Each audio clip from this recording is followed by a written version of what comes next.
One of the biggest goals that we have for the Force Unleashed is to re-envision the Force.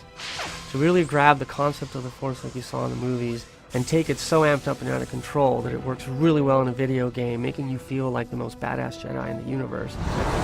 A perfect example is lightning. When you actually see the apprentice totally amped up in lightning, not only does it go purple and crazy, but he can actually nuke many, many guys, more than you've ever seen in a movie before. In the same manner, we can use the Force grip, for example. Instead of just gripping an X-Wing like you saw in Dagobah, we really amped up the power to the point where the apprentice can actually pick up many objects at the same time. And then if he wants to, he can actually throw lightning at them. And so now they're all charged up like a cannonball. And each one of these experiences just really elevates the action of the Force that's really well represented in this kind of medium. My favorite part of the combat for the Force Unleashed 2 is that the sabers actually matter. You now carry 2 instead of 1. And not only does that look impressive because you have twice as much weaponry as you used to, but it really allowed us to evolve the combat system and the way you interact with the enemies. The number of hits you're able to achieve on a given target are obviously much faster now with being able to do 2 hits. You'll also be able to do a dual lightsaber throw. We've added the ability to do dismemberment. You're able to decapitate guys now. The changes we made to the lightsaber really lend a lot more to the realism and immersion that the player will experience in the game. It's not just like a baseball bat. It's really going to be much more like what Star Wars fans have seen in the movies. We've also added some unique Force powers that didn't exist before.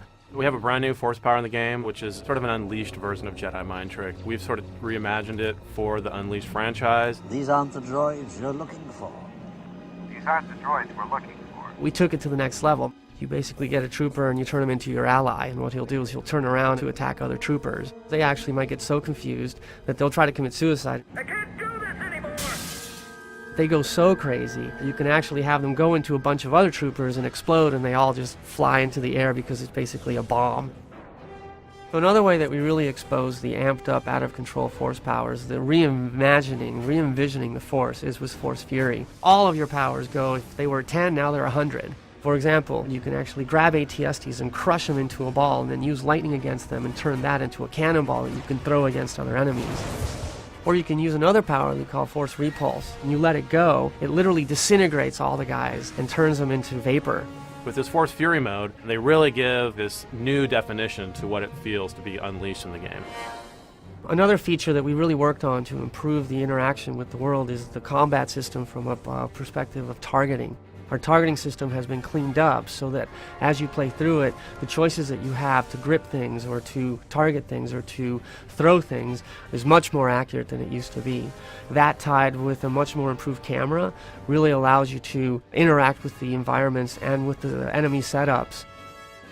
We wanted to make sure that enemies that you fought mattered. We've specifically designed enemies not only to have very different visual characteristics, but also we've designed very specific units to have resistances to saber combat. We have units that have very specific resistances to Force powers. As you progress and become more and more powerful, you will find more and more powerful enemies.